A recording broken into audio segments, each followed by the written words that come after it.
हमारी संस्कृति, हमारी पहचान। यज्ञ, योग, आयुर्वेद सदा रहे हमारे साथ। भारत के प्राचीन ग्रंथों एवं आधुनिक विज्ञान का दिव्य संगम, यज्ञ महिमा।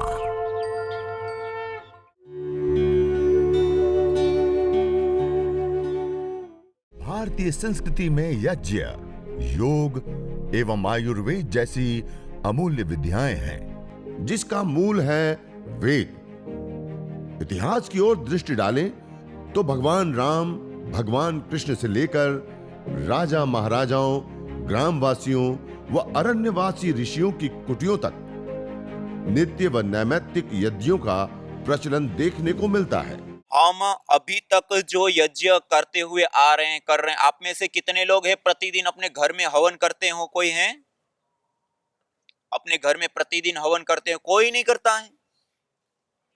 देखिए, हमारे प्राचीन शास्त्रों में 21 प्रकार के यज्ञ बताए। कितने प्रकार के? 21 प्रकार के। कुछ यज्ञ ऐसे होते हैं जो नित्य यज्ञ कहे जाते हैं, जो प्रतिदिन करने होते हैं अपने जीवन को सुंदर बनाने के लिए, आरोग्य के लिए, स्वास्थ्य के लिए। उसमें ब्रह्म यज्ञ, देव यज्ञ, बलिवेश्वर देव यज्ञ, अतिथि यज्ञ आदि अलग अलग यज्ञ होते हैं।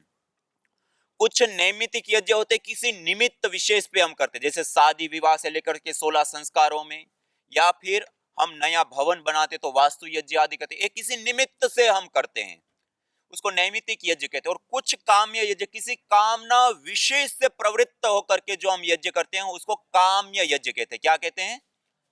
जैसे प्रभु श्री राम का जन्म कौन से यज्ञ से हुआ था? आपने रामायण पढ़ी है, सुना होगा ना? पुत्र कामेष्टि यज्ञ। कौन सा यज्ञ? राजा ने महर्षि श्रृंग के पौरोहित्य में एक विशेष यज्ञ कराया, जिससे उनका एक काम्य यज्ञ कहे जाते हैं। ऐसे नित्य, नैमित्तिक और काम्य अलग अलग यज्ञ होते हैं। आज अभी जिस यज्ञ के बारे में हम जानेंगे और करेंगे, देव यज्ञ और चिकित्सा यज्ञ। कौन कौन सा यज्ञ? इसके बारे में जानेंगे और अपने हाथों से हम करेंगे। सामान्य रूप से अलग अलग यज्ञ हम करते तो उसके लिए पंडित, ब्राह्मण, पुजारी की हमें आवश्यकता होती है। इस यज्ञ के लिए कोई पंडित, ब्राह्मण, पुजारी की आवश्यकता नहीं होती, हम स्वयं अपने हाथों से कर सकते हैं। दूसरा, अलग अलग जब हम यज्ञ करते हैं तो बहुत लंबी सी एक लिस्ट होती है सामान की।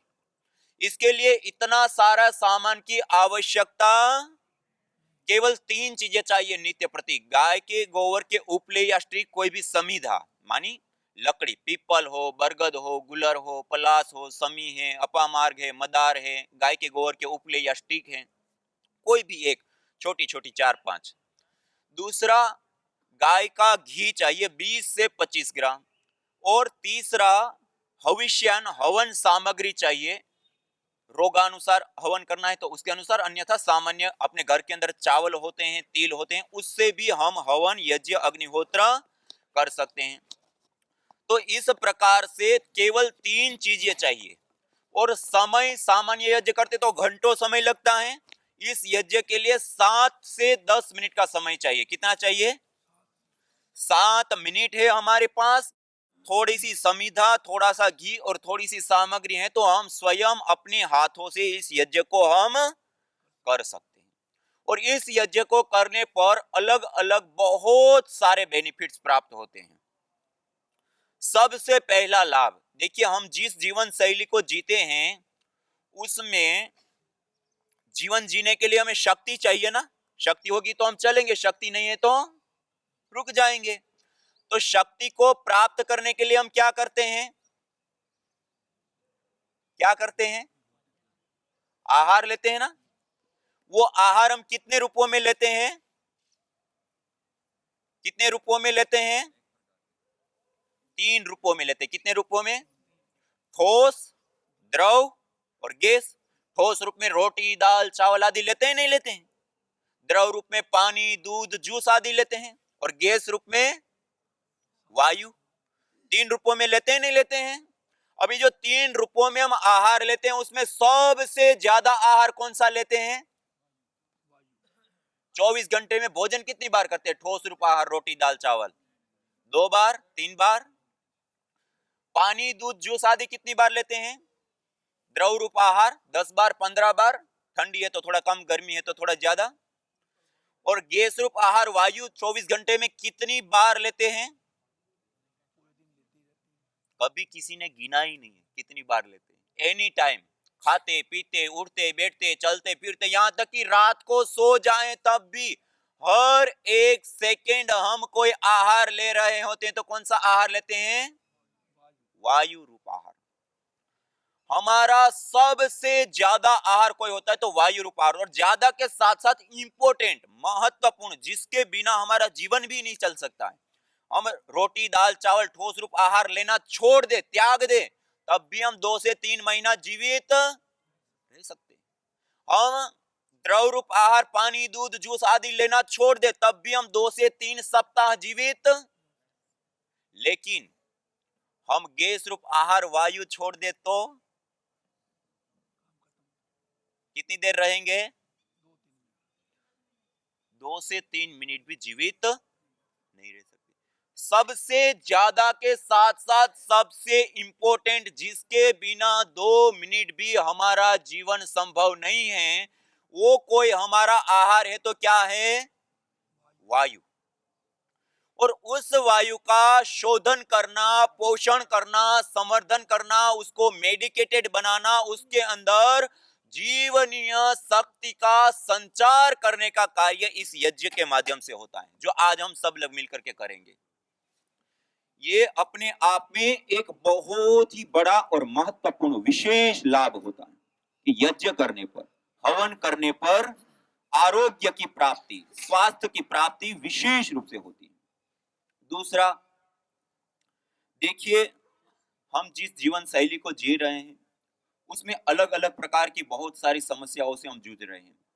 एक सबसे बड़ी आज दुनिया की समस्या है माइक्रोबायोलॉजिकल प्रदूषण, बैक्टीरिया, वायरस और फंगस जनित डिजीज, बीमारी। आज आप देखते हैं पिछले दिनों जो कोरोना काल में जिस प्रकार से देश और दुनिया ने इस दिनों को गुजारा, आर्थिक रूप से, सामाजिक रूप से, पारिवारिक रूप से कितनी बड़ी मात्रा में हानि, कितने परिजन लोगों के छोड़ करके जा चुके, किसके कारण? एक वायरस के कारण। और ऐसे ना जाने कितने प्रकार के, जब शुरुआत के आंकड़े, जब कोरोना भारतवर्ष में शुरू हुआ, शुरुआत के 4 महीनों के अंदर जितने लोग कोरोना से नहीं मरे थे उससे कई गुना ज्यादा लोग केवल टीबी से मर चुके थे। और ऐसे ना जाने कितने बैक्टीरिया, वायरस, फंगस, अलग अलग प्रकार की डिजीज को पैदा करने वाले। आज मोबाइल सब लोग प्रयोग कर रहे हैं, है सबके पास। ये कम्युनिकेबल डिजीज को बढ़ाने का सबसे बड़ा दुनिया का माध्यम बन चुका है। आज इंटरनेशनल एक बहुत बड़ी रिसर्च के माध्यम से सामने आया कि हमारे मोबाइल कवर और मोबाइल के ऊपर इतनी भारी और बड़ी मात्रा में बैक्टीरिया होता है जितना हमारे घर के टॉयलेट सीट के ऊपर भी नहीं होता है। हम दिन में उसको कितनी बार छूते हैं? कितनी बार छूते हैं? गिना है कभी किसी ने? और सफाई कितनी बार होती है? साफ कितनी बार करते हैं? बहुत बैक्टीरिया होता है। ऐसे ही हमारे घर के दरवाजे, जहां आकर के हर व्यक्ति उस दरवाजे को पकड़ता है, सोफे हैं, पर्दे हैं, सीढ़ियों की ग्रिल्स होती हैं, ये सब जगह पर भारी मात्रा में बैक्टीरिया होते हैं। और हम इन चीजों का निरंतर प्रयोग करें, और फोन को तो हम भोजन करते हुए भी नहीं छोड़ते हैं, और ये सबसे ज्यादा खतरनाक। और आपको पता है इसके कारण से कम्युनिकेबल डिजीज का आंकड़ा बहुत बढ़ चुका है। हम जितने का अन्न नहीं खाते हैं उससे ज्यादा की भारतवर्ष में हम दवाइयां खाते हैं। और उसके बावजूद WHO के आंकड़े बताते हैं 2.25 करोड़ लोगों की मौत हो जाती है। कितने? 2.25 करोड़ लोगों की मौत हो जाती है प्रति वर्ष। तो ऐसे छोटे छोटे जो सूक्ष्म जीव होते हैं उसके कारण जो कम्युनिकेबल डिजीज होती हैं, हम ये अभी जो हवन करेंगे ना, ये देव यज्ञ अग्निहोत्र जो हम करेंगे, ये हवन करने पर जो धुआं उठता है ना, वो धूम्र को हम जो मॉडर्न मेडिकल साइंस में दवाइयां बनाते हैं ना, तो उसमें केमिस्ट्री लैब की एक एडवांस टेक्नोलॉजी होती है, जब हाई लेवल की रिसर्च करते हैं उसमें यूज करते हैं GCMS gas chromatography mass spectroscopy. उसके अंदर इस यज्ञ को करने पर जो धूम्र उठता है उसको एनालाइज किया गया कि इसमें क्या होता है। और उसमें जब एनालाइज किया गया कि आपको जानकर के आश्चर्य होगा, बड़ी भारी मात्रा में माइक्रोबायल एक्टिविटी देने वाले कंपोनेंट मॉलिक्यूल्स पाए गए। उसके बाद उस धूम्र को हमने माइक्रोबायोलॉजी लैब के अंदर जिस बैक्टीरिया, वायरस, फंगस से हम प्रभावित होते हैं, जिससे बीमारियां होती हैं, लोगों की मौत होती है, उसको लिया और उसके ऊपर 5 मिनट मात्र हवन का जो धूम्र उठता है वो दिया गया। 5 मिनट मात्र धूम्र देने से 65% से 96% बैक्टीरिया, वायरस, फंगस आदि नष्ट हो गए। कितना? और उसके बाद उसके कई सारे जहां गेस्ट हाउस होते हैं, जहां लोग आते हैं, रुकते हैं, जाते हैं, जहां हॉस्पिटल्स होते हैं, जहां व्यक्ति आते हैं और बहुत इन्फेक्शन फैलते हैं, ऐसे स्थानों पर इसके प्रैक्टिकली अनुभव किया गया। कोई आईआईटीज के साथ मिलकर के अलग अलग कई सारे कार्य हुए, सारे डाटाओं को एकत्रीकरण करके रिसर्च पेपर के रूप में व्यवस्थित करके जब हम एविडेंस बेस्ड मेडिसिन बनाते हैं, उसके लिए जिन संस्थानों में पब्लिकेशन के लिए भेजते हैं वहां भेजा गया। आपको जानकर के आश्चर्य होगा, भारतीय ऋषि परंपरा की 5 से 7 मिनट की विद्या को वो ठप्पा मिल चुका कि यदि हम घर घर में ऐसे 5 से 7 मिनट यज्ञ करा दे तो पूरा घर बैक्टीरिया, वायरस, फंगस आदि से क्लीन हो जाता है और कम्युनिकेबल डिजीज को हम भारी मात्रा में रोक सकते हैं और हजारों करोड़ रुपए का खर्च रोकने के साथ साथ लाखों लोगों की जान बचा सकते हैं। इतना घर के अंदर कर लेते हैं। इंटरनेशनल जर्नलों में पब्लिश कर चुके एविडेंस बेस्ड मेडिसिन के रूप में कि हम अपने घर के अंदर इतनी छोटी सी प्रक्रिया कर ले, 5 मिनट 7 मिनट दे दें तो पूरे परिवार को बैक्टीरिया, वायरस, फंगस से हम बचा सकते। इतनी बड़ी चीज है। गैस फॉर्म में हो कंपोनेंट्स होते हैं, घर के कोने कोने, पर्दे, सोफे, सब जगह पर वायु तो प्रसरित होती है, सब एकदम से क्लीन हो जाता है। सारे सूक्ष्म जीव दूर होते हैं जो रोग पैदा करने वाले होते हैं। दूसरा एक महत्वपूर्ण लाभ मैंने जो बताया, देखिए हम जिस जीवन शैली को जी रहे हैं उसमें हम अलग अलग mobile, laptop, TV, computer, fridge, अलग अलग बहुत सारे इलेक्ट्रॉनिक उपकरणों का हम घर में प्रयोग करते हैं। घर के अंदर बोर्ड लगे हैं, दीवालों में केबल बिछे हुए हैं और भी इस प्रकार की कई सारी चीजों का हम प्रयोग करते हैं। ये सारी चीजें रेडिएशन छोड़ती है। आज हम कार्बनिक पदार्थों का भी प्रयोग करते हैं जो रेडिएशन छोड़ते हैं। आज हम एक रेडिएशन के जाल के बीच में जी रहे हैं और इस रेडिएशन के कारण हमारे न्यूरॉन्स और हमारे सेल्स भारी मात्रा में डैमेज हो रहे हैं, जिसके कारण से एमडी और अधिक रेडिएशन वाले वायुमंडल में रहने से कैंसर जैसी जानलेवा घातक बीमारियां भी हो जाती हैं। हम जब ये हवन करते हैं, यज्ञ करते हैं, उससे ऑर्गेनिक मॉलिक्यूल्स वायुमंडल के अंदर आते हैं, छोटे छोटे पार्टिकल, कण। वो जब वायुमंडल के अंदर आते हैं, जयपुर यूनिवर्सिटी राजस्थान और central pollution government board Delhi के दोनों परीक्षणों से ये सामने आया कि हवन करने पर वो ऑर्गेनिक मॉलिक्यूल्स वायु में आने पर एटॉमिक रेडिएशन और इलेक्ट्रोमैग्नेटिक रेडिएशन, दोनों ही प्रकार के रेडिएशन से हमारा बचाव हो जाता है। आप बताइए कौन सा साधन है हम रेडिएशन से बच सकते हैं? और ये यज्ञ करने पर रेडिएशन से भी हमारा बचाव होता है। इसी प्रकार से एक तीसरा और महत्वपूर्ण लाभ होता है, हम जिस अथाह वायु के समुद्र के अंदर हम श्वास ले रहे हैं, जैसे मैंने कहा ना, हमारा सबसे ज्यादा और सबसे इंपॉर्टेंट महत्वपूर्ण आहार कोई होता है तो वायु होता है। इस वायु के अंदर SOx, NOx, CFC, क्लोरोफ्लोरोकार्बन आदि भारी मात्रा में बढ़ चुके हैं। पेट्रोल, डीजल, कोयला आदि हम भारी मात्रा में प्रयोग करते हैं, उसके जलने पर वो वायुमंडल के अंदर बढ़ चुके हैं, जिसके अंदर रहने के कारण असमय में बालों का सफेद होना, हमारे न्यूरॉन्स का डैमेज होना, सेल्स का डैमेज होना, अलग अलग प्रकार के बीमारियां, नर्वस सिस्टम से संबंधित बीमारियां आदि आदि बहुत हो रही है। और आज शरीर के अंदर गांठें होने का कारण भी वायु के अंदर लेड की मात्रा बढ़ जाने के कारण और उसमें श्वास लेते उसके कारण हो रहा है। और कई सारी रिसर्च रिपोर्ट बताती हैं कि वायु प्रदूषण के कारण बड़े शहरों में जहां ज्यादा वायु प्रदूषण होती है वहां पर 1 साल रहने पर 6 महीने से 5 साल की आयु हमारी कम हो जाती है। और डब्ल्यूएचओ के आंकड़े बताते हैं कि प्रति वर्ष केवल मात्र इंडोर और आउटडोर एयर पोल्यूशन के कारण 70 लाख से अधिक लोगों की मौत होती है। कितने लोग? केवल मात्र वायु प्रदूषण से। जो प्राणवायु हमें जीवन देती हैं वो आज लोगों के जीवन ले रही है। ये जो हम हवन करते हैं, यज्ञ करते हैं, अग्निहोत्र करते हैं, इस यज्ञ हवन अग्निहोत्र को करने पर एथिलीन ऑक्साइड, प्रोपिलीन ऑक्साइड से लेकर के अलग अलग प्रकार की महत्वपूर्ण गैसों का उत्सर्जन होता है, उत्पन्न होता है। वो जब वायुमंडल के अंदर आती हैं तो वायुमंडल के अंदर पहले से ही बहुत सारी गैसें मौजूद है, दोनों आपस में मिलने पर एक फोटोकेमिकल प्रोसेस चलता है। आप सब जानते हैं या पढ़े हैं फोटोसिंथेसिस प्रक्रिया। क्लोरोफिल के ऊपर जब सूर्य की किरणें पड़ती हैं, हरापन, पत्ते का जो हरापन होता है उसके ऊपर जब सूर्य की किरणें पड़ती हैं तो वायुमंडल के अंदर जो कार्बन डाइऑक्साइड के बॉन्ड होते हैं CO2, कार्बन का एक कण, ऑक्सीजन के 2 पार्टिकल, वो टूटता है।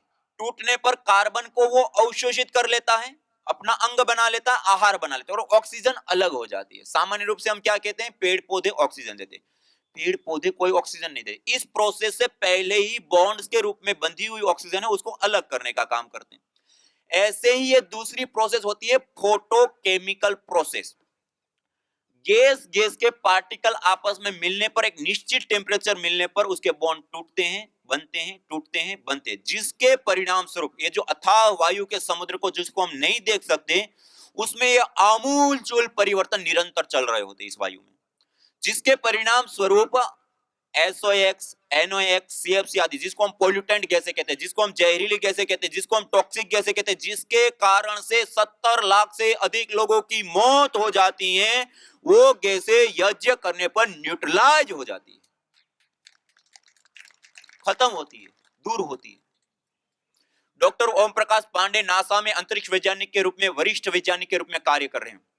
उन्होंने कई संस्थानों के साथ मिलकर के कई परीक्षण किए और उन्होंने बताया कि एक यदि बड़ा यज्ञ किया जाए तो 100 यार्ड क्षेत्र, मानी 100 मीटर का जो अराउंड क्षेत्र होता है उसमें आने वाले 1 सप्ताह पर्यंत भी यदि कोई जहरीली गैस आती है तो उसको भी न्यूट्रलाइज करने की सामर्थ्य रखता है। इतनी बड़ी चीज है। और ये हम नहीं कह रहे, नासा के अंतरिक्ष वैज्ञानिक कह रहे, इतनी बड़ी चीज है ये। और आप सब लोगों को विदित होगा भोपाल में जब गैस त्रासदी हुई थी, methyl isocyanate gas chemical company से जब रिसाव हुआ, हजारों हजारों लोगों की जान चली गई। उस समय उसी के बीच में कुशवाहा परिवार और राठौड़ परिवार, ऐसे परिवार थे प्रतिदिन अपने घर में छोटा सा 5-7 मिनट का ये यज्ञ करते थे। और उन्होंने उस समय इस परिस्थिति को देख करके कि अब बाहर जाए तो भी मरे हुए हैं, सारे मर ही रहे हैं, दौड़ भाग करके मरना उससे अच्छा है कि हवन करते हुए हम मरेंगे।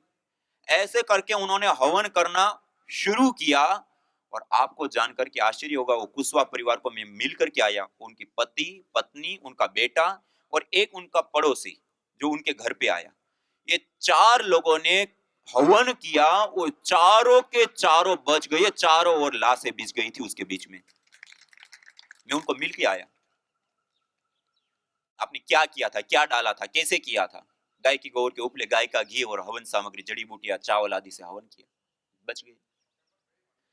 कहने का अभिप्राय है कि यदि ये 5-7 मिनट का प्रोसेस अपने जीवन में, अपने घर के अंदर हम अपना लें तो ये जो हानिकारक पोल्यूटेंट जहरीली गैसें होती है, ये तो पोल्यूशन अलग अलग चीजों से होता है, उसके साथ साथ इंडोर पोल्यूशन, हमारे घर के अंदर हम बहुत सारी चीजों का जो प्रयोग करते हैं अलग अलग, वो भी अपनी अपनी गैसें छोड़ती है और वो जहरीली गैसों के कारण भारी मात्रा में बीमारियां और भारी मात्रा में अलग अलग रोग पैदा होते हैं। और उस रोगों को दूर करने के लिए ये यज्ञ, हवन, अग्निहोत्र एक बहुत बड़ी भूमिका निभाता है। इतना 5-7 मिनट करने पर हम जहरीली वायु से पूरे परिवार को बचा सकते हैं 5 मिनट के कर्म से।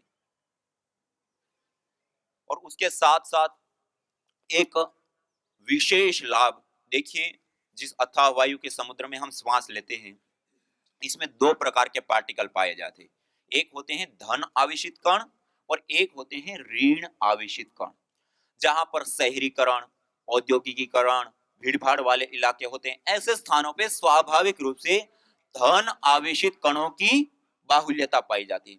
उस वायुमंडल में रहने पर हमारे शरीर के अंदर ब्लड सीरोटोनिन की मात्रा न्यून होती है, जिसके परिणाम स्वरूप हमारी पूरी बॉडी एसिटिक बनती है। कैसी बनती है? एसिटिक, अम्लीय।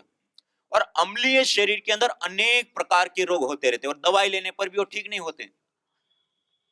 अधिक मात्रा में दवाई लेते हैं तो उससे रोग ठीक हो जाता है, वापस आप दवाई छोड़ोगे फिर वापस बीमारी हो जाती है।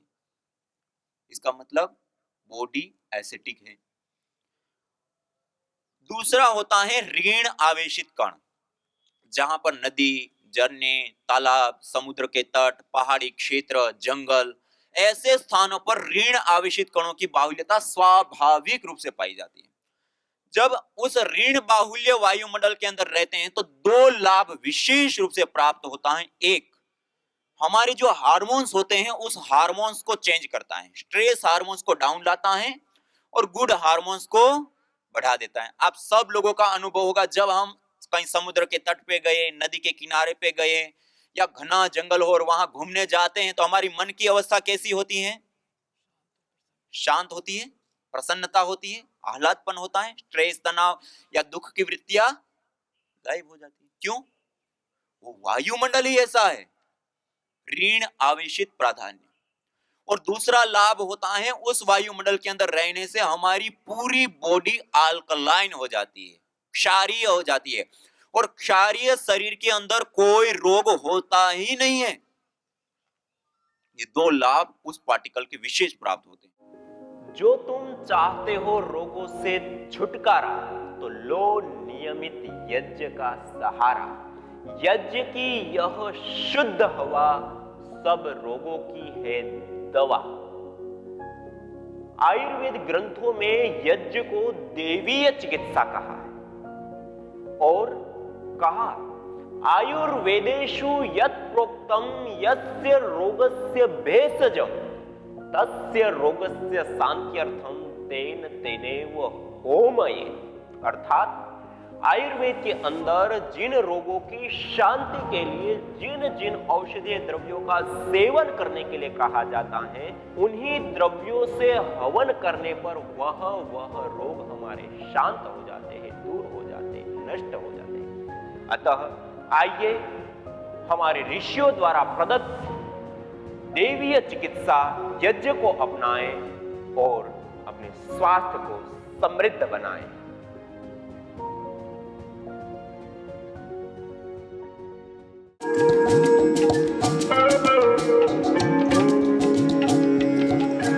प्राणेष्टि हवन सामग्री जो विशेष करके अष्टवर्ग की औषधियों से निर्मित, जिसमें विधारिकन, मैदा, शतावर, काकोली, क्षीर काकोली, रिद्धि, वराहिकन, बला, सफेद मूसली, पौंच बीज, अश्वगंधा, गिलोय, ज्योतिष्मती, अपामार्ग, गुड़वच, पुष्करमूल, पुस्ते खद्दूर आदि विशेष औषधियों से निर्मित इस प्राणेष्टि हवन सामग्री से हवन करने पर उत्पन्न धूम्र के अंदर असराल्डिहाइड, सिनेमेल्डिहाइड, प्रोलिन जैसे विशेष कंपोनेंट्स, मॉलिक्यूल्स, फाइटोकेमिकल्स प्राप्त होते हैं, जो विशेष करके ऑटो इम्यून डिजीज, वंशानुगत रोग एवं मल्टीपल डिजीज में लाभप्रद होती है।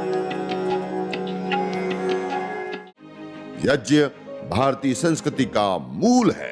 तो आइए हम संकल्प लें, संसार के श्रेष्ठतम कर्म यज्ञ को अपनाएं। पिंड और ब्रह्मांड में संतुलन कायम करने वाले यज्ञ को अपने जीवन का अभिन्न अंग बनाएं एवं प्रकृति मां के प्रति अपने ऋणों को अदा करें। विश्व स्वास्थ्य का एक नारा, यज्ञ से होगा जग उजियारा। भारतीय संस्कृति की अमूल्य विरासत यज्ञ की महिमा को जानने हेतु वैदिक चैनल पर प्रतिदिन प्रातः एवं सायं 11:30 बजे यज्ञ महिमा कार्यक्रम से जुड़ें। विशेष जानकारी हेतु संपर्क करें। मोबाइल 9068565306।